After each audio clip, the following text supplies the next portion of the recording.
Peggy 18.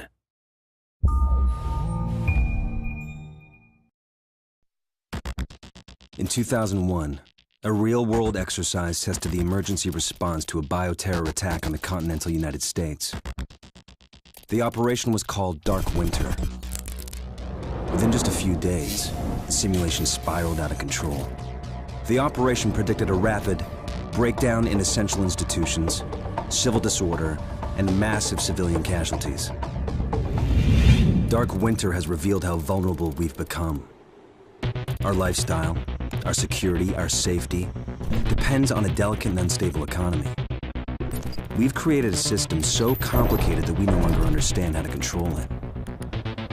Oil, power, shipping, transport. We live in a complex world. And the more complex it gets, the more fragile it becomes. The system is built on a global supply chain that gets things where they're needed, just in time. We've created a house of cards. Remove just one, and everything falls apart. And what's fueling the system? Money.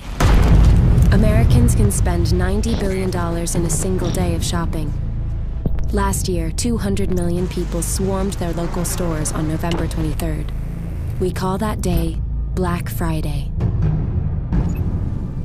Did you know that a flu virus can survive on the surface of a banknote for up to 17 days? One day there will be a pandemic. It could begin during the crush of Black Friday sales.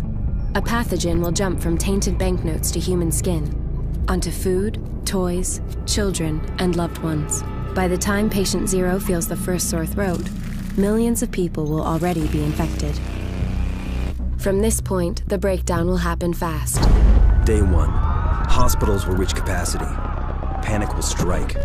Day 2, quarantine zones will be established. Resources will be rationed. Transport will go into lockdown. Day 3, international trade will stop. The oil will dry up. The stock market will collapse. Day 4, the power will fail. The shelves will be empty. The taps will run dry. And once hunger and despair take hold, people will do anything for survival. By day 5, everyone will be a potential threat. In 2007, a new presidential directive was signed quietly into law. This maps out the government's response to a crisis, a plan to cope with a real dark winter. It is known as Directive 51. There are rumors of shadow agencies, sleeper cells, covert agents, but nothing can be confirmed. Our complex world is primed for breakdown. And once the chaos strikes, there won't be resources to save us all. The only question left is, what will it take to save what remains?